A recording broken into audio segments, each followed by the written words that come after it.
All right, so we're back. More truth that people don't want to hear. And so this is interesting because Doug just brought this gun here with him. And the deal is that you say it just doesn't shoot, right? You get about 3 rounds out of it. Then it's only a guessing game where it shoots from there.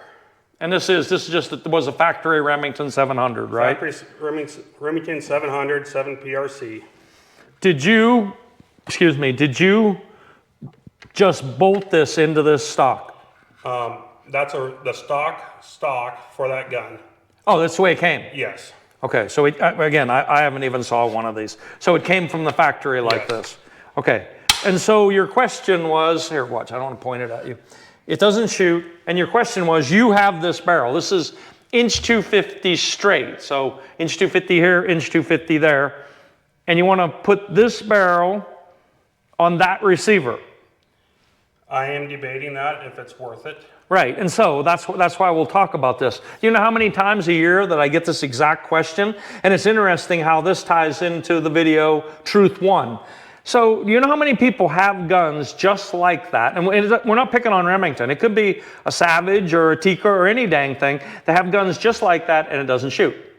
Well, remember, that's what we said. The odds are it's not going to shoot. And so then guys are in the exact dilemma where you're at. They're like, okay, now what should I do? And that's why, you know, in that comment I said, chuck it in the river. Well, I think that word's being facetious. Facetious, is that how you say it? I didn't really mean throw it in the river, but it puts you in a dilemma. Because if you know it doesn't shoot and you're a person of good conscience, you can't be like, sell it to some guy unless you say to him, hey, Bill, it doesn't shoot. You want to buy this? You want to buy this crappy gun?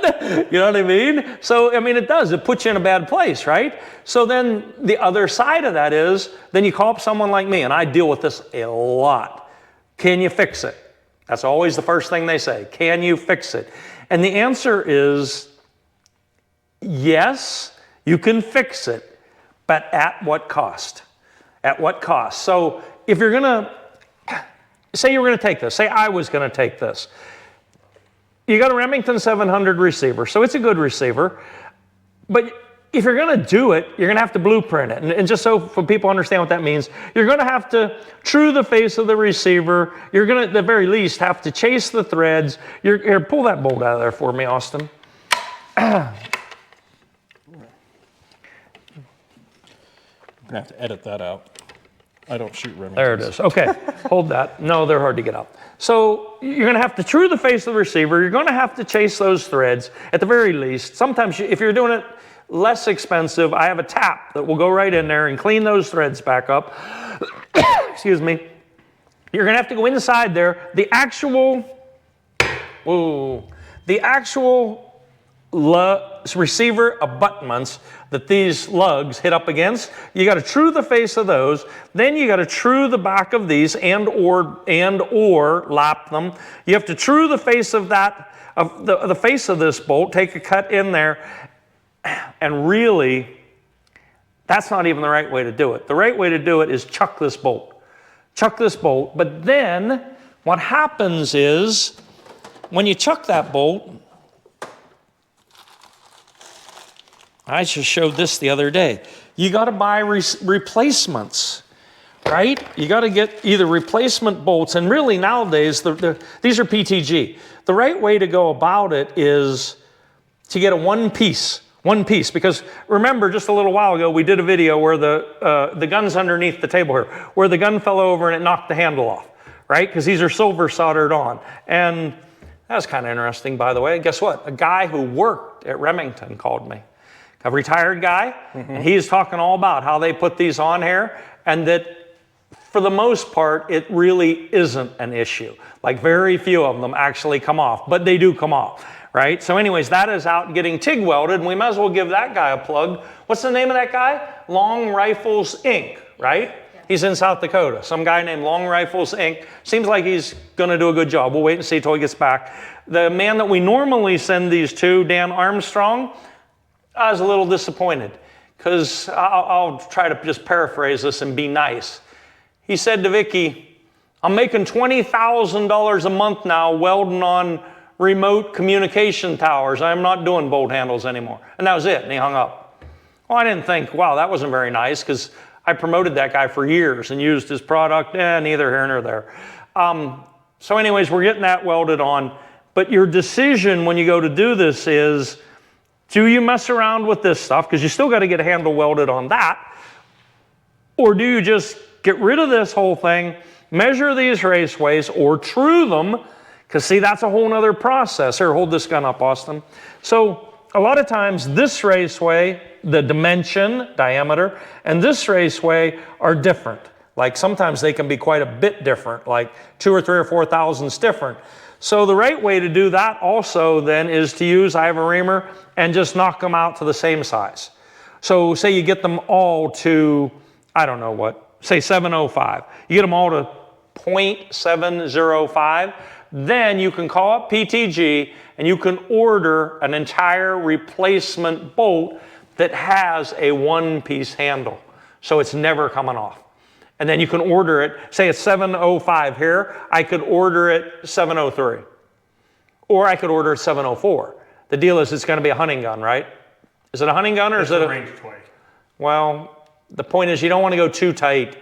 for dusting? I mean, yeah, you could order 7045, but that might not be good for what you're going to use it for, right? You got to have a little bit of tolerance, right? I actually had Jim Borden himself told me, as we were talking about this, I was asking him about making bolts that fit raceways, say down to a half a thou, like total. In other words, say you had 705 and the bolt was 7045, right? Half a thou, that's only 2 10,000ths on the side. And he actually said he did a bunch of experiments, and I hope I'm quoting this right. He said it was detrimental to accuracy. So, and I have found that also here in my own experiments. You want to get everything as close to possible as perfect, but I have found that if you go too close to perfect, that it can actually be detrimental to accuracy, and that's exactly what he told me. He said, no, we don't want to run them that close. Beside the point, I'm always getting on a tangent. You could order a replacement bolt, but again, we just looked this up. I think they're like $350. So you got to blueprint that. Let's start over. You got to blueprint the receiver. You're going to have at least probably 350 to 450 somewhere dollars in fixing this, right? Then you're going to put another, let's just make it round numbers. You're going to say 300, you're going to put another 300 in this. You have to have an aftermarket recoil lug, which I surface grind. That's what that surface grinder's for. That's another 50. You're going to have $750 in fixing a Remington 700. Now you got to think about this. You can buy a brand new bat for double that. So it's a really hard decision. And I have tons of guys that they're struggling with that all the time. I bet you I get, no joke, exaggeration, I bet I get 200 phone calls a year. That exact situation. Because guys bought a gun, it doesn't shoot, now what do I do with it? So, and that's always up to the customer. I mean, it's interesting. Again, if you go back and look at all of the guns over all the years, and again, this was an observation Vicky made, some of our most accurate guns were built on blueprinted 700s. And the only thing that I could attribute that to was I had my hands on all of them. In other words, like I had to do everything. Because with a bat, again, I got to be very careful what I say here. You know, you just spent $1,800 on a bat receiver. Okay, just think about this for a second. Do you want to put it in the lathe and start cutting on it? Because bat is telling you they're holding half a thou. Again, 0.0005. That's what they're saying they're holding in all their tolerances across the entire receiver. So now, and I won't name names, but I know a person who builds very accurate bench guns. That's the first thing he does, is put them in the lathe and start checking them and or cutting them. But it takes a lot of guts to cut an $1,800 receiver, because here's the next thing. Say they're really, and then we'll take their word for it, all their tolerances are really held to say half a thou. or 1 thou even for that matter. How do you know that in your setup on the lathe that you don't have half a thou error in your setup? Do you see what I'm saying? So the point is, you just don't know. But I've done a ton of those, and usually they shoot like crazy. After you fix everything, it's just whether or not do you want to put that money in a Remington 700. Or for that matter too, lately we've been getting I don't know what's going on with Tikka, we've been getting a lot of phone calls. This guy's saying, will you rebarrel a Tikka? And I give them this exact same speech. I'm like, yes, do you want to put the money in it? You know what I mean? Do you want to put the money in it? I don't know. You're supposed to talk now. I'm kind of at a loss. If I don't do nothing with this rifle, I can't sell it. Right. So all I do is sit in the garage or sit in the closet and collect dust. Yep. You No, can I donate get it to me. Pardon me? You can donate it to me. Yeah, you can donate it. Just Right, kidding. exactly. You know, something else, just a minute ago, I said that a guy contacted me from Remington, something that I never knew. I know that this radius right here generally is pretty uniform, and you can see where that rail or whatever was on it. Do you know that he told me that they shape these by hand? I did not know that, and I don't even quite understand what he meant. Again, I don't want to put words in someone else's mouth, but I think he said they were like grinding them. Grinding that, because that's not flat, you realize. This is like an honest to gosh radius, right? Yeah. This is like has a flat, but that it's not flat. And they almost never fit perfect. You know what I mean? They almost never fit perfect. That's another reason, a whole another subject. But we always, if I'm putting rails on here, I always put a rail on that has a recoil shoulder on it, and I always put another screw right there and one right there. And I know there's going to be 500 people on YouTube saying, yeah, what about the ones with the pins?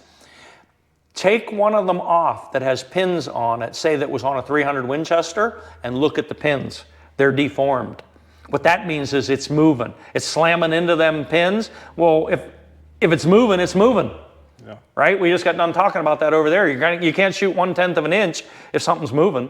So I hate those pins. I absolutely, Stiller used those pins at all. And again, I'm not picking on Stiller. I built some really good guns on Stiller. Those were what, TAC 30 and TAC 300? Yeah. We built some really good guns on those. But the first thing I would do was get rid of those pins and drill and tap it so that the rail could not move. Anyway, so the idea is if you put this 1.250 inch straight barrel on it, then you would not put it in this. That is correct. I do have an MDT chassis. I know you're not a fan of chassis. I use this on a private range that I have steel targets out just under a mile. So I just go out, shoot steel targets, shoot gophers. My only issue with chassis is how do you bed it? You know what I mean? Because this is interesting, truth too. So here's the deal. No two of these Remington receivers are identical. I can honestly tell you that. I probably worked with at least 50 of them, maybe more. They are not identical. They're just not. Even if the chassis were, let's say they're absolutely identical, it becomes then a matter of luck. If you're going to bolt the receiver into the chassis, it is luck whether the receiver will, okay, let's think of the options. It could fit perfect, right? It could. It could be exactly perfect. That chassis fits that receiver perfect. If it does, then there's no issue because it can't move. If it can't move, it won't move, right? Okay, but the receiver can be too big or the receiver can be too little. Either one of those things will be less than ideal and there will be movement. So the thing becomes, how do you bed chassis? If your components match perfectly, it doesn't matter. You don't have to. But how do you do it? I mean, it's very, very, if you watch that one chassis project we did you see we shimmed it and stuff? Do you guys remember that? Yes. We shimmed it to get it right. Because I won't go into that, but there's a way to tell whether your bedding's any good or not.